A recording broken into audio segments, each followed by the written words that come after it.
네, 2차 체포영장 기한을 상대적으로 길게 잡아둔 경찰은 경호처 수뇌부를 흔들며 장기전에 돌입한 모양새입니다.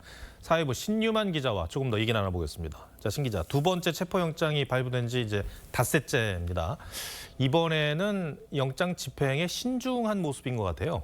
그렇습니다. 1차 영장 집행 때는 나흘 만에 집행에 나섰는데 이번엔 서두르지 않는 분위기입니다. 2차 체포영장 기한이 설 연휴 전까지라 아직도 2주일가량 남은 상태입니다. 주말에는 관저 앞에 집회 규모가 커서 변수가 많고 다음 주 초쯤에 재집행을 시도할 거라는 관측이 많습니다. 네. 경호처 지휘부 4명 가운데 2명이 경찰 소환에 응했어요. 이 경찰의 지휘부 흔들기 전략이 어느 정도 통하고 있다고 봐야 됩니까? 예, 맞습니다. 경호처 내부에 불안감을 보여주는 한 직원의 메시지가 언론을 통해 공개되기도 했는데요. 경호처 인력을 이 방패막이 삼으려는 게 아니냐 이런 의심이 든다는 거죠. 경찰은 지휘부 4명을 특수공무집행방해로 입건한 데 이어서 체포영장 집행을 방해한 직원 26명에 대해서도 신원 확인을 요구하면서 경호처를 압박하고 있습니다.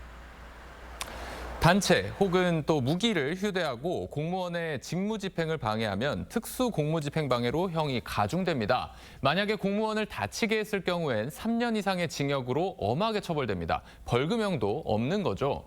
금고 이상의 형을 받으면 공무원 연금도 삭감되는 불이익이 있기 때문에 내부 동요가 없을 수 없는 상황인 겁니다. 그러니까 경호처가 윤 대통령에 대한 영장 집행에 나설 경우 이렇게 순수히 협조할 것 같지는 않은데 이런 어떤 지휘부 공백이 변수가 될까요? 네, 일단 박종준 전 경호처장은 자리에서 물러나면서 체포는 면했는데요. 김성훈 차장의 경우에는 경찰이 현장에서 체포를 시도할 가능성이 높습니다. 경찰 출신인 박 전 처장보다 이 경호처 내부 출신인 김 차장과 이광우, 이진하 본부장이 더 강경파로 분류가 되고 있는데요. 이진하 본부장이 불출석 예상을 깨고 오늘 경찰 소환에 응했는데 이광우 본부장도 13일에 경찰에 출석할 수 있다는 전망도 나옵니다. 그렇게 되면 이날은 수뇌부 4명 가운데 2명이 자리를 비우는 셈이 되겠죠. 예.